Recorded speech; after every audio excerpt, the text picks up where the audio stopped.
सुमित्रों, राधे राधे। आज हम पुनः आप सभी के लिए हनुमान स्वरूप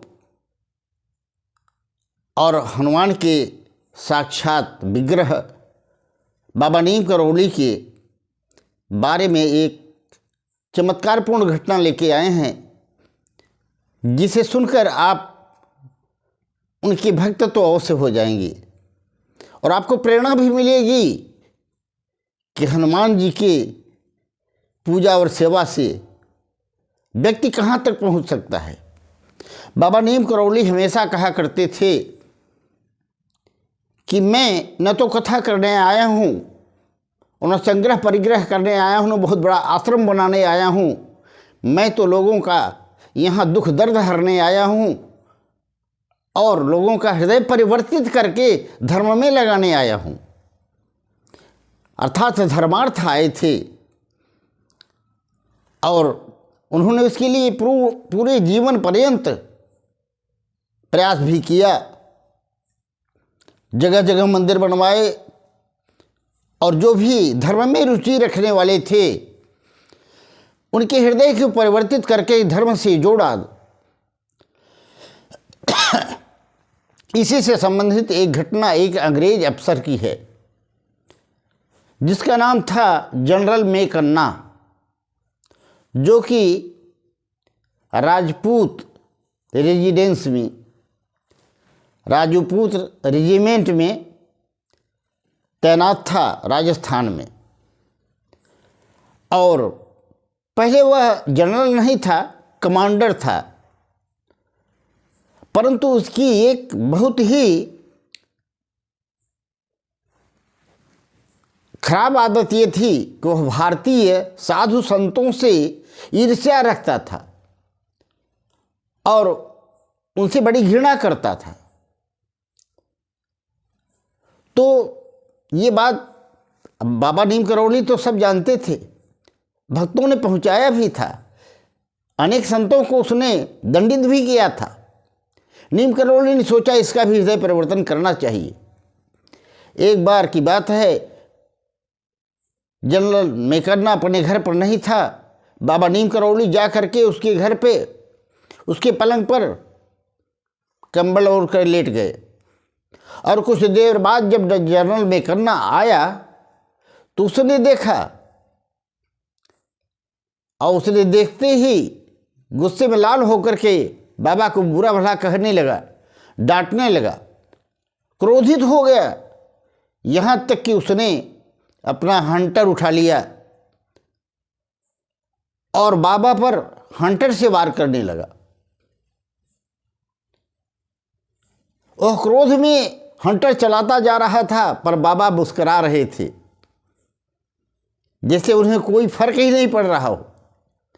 बाबा के कुछ शिष्य थे, उन्होंने मना करना चाहा, पर बाबा ने उनको भी मना कर दिया कि चलने दो।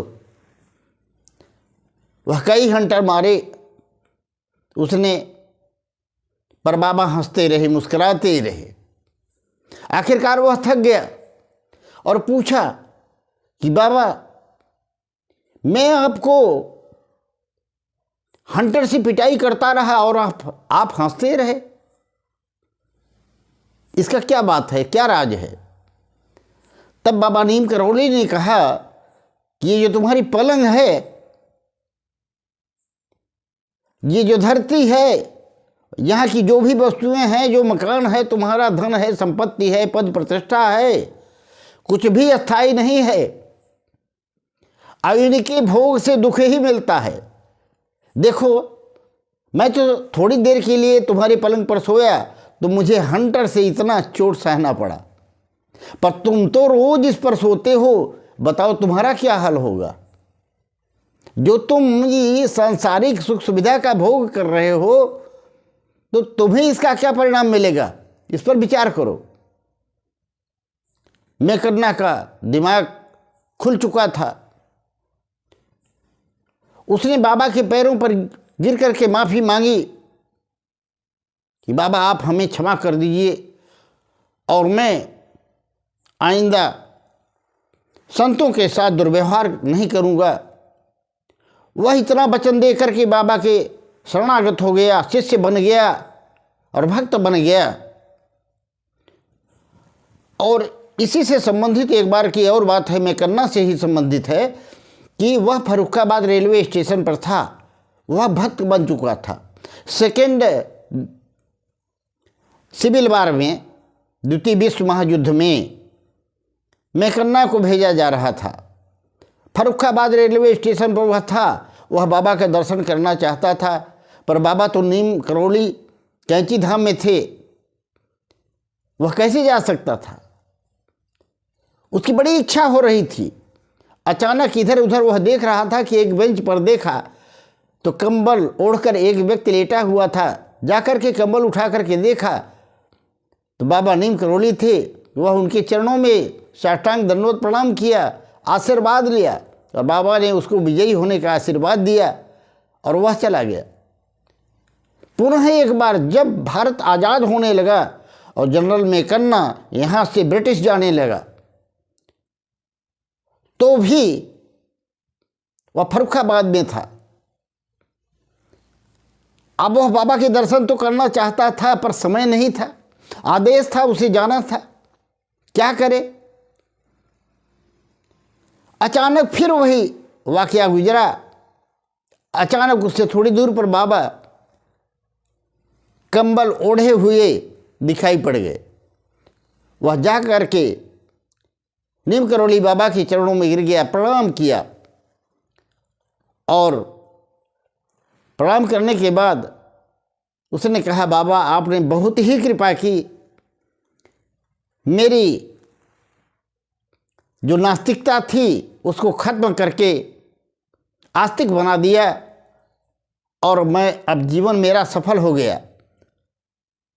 मित्रों, वीडियो आपको कैसा लगा कमेंट करके अवश्य बताइएगा, ताकि बाबा की कृपा आप पर बनी रहे। और आप हमारे चैनल को सब्सक्राइब कर दीजिएगा, ताकि बाबा से संबंधित वीडियो आप तक जल्दी पहुंच सकें। जय श्री कृष्ण, राधे राधे।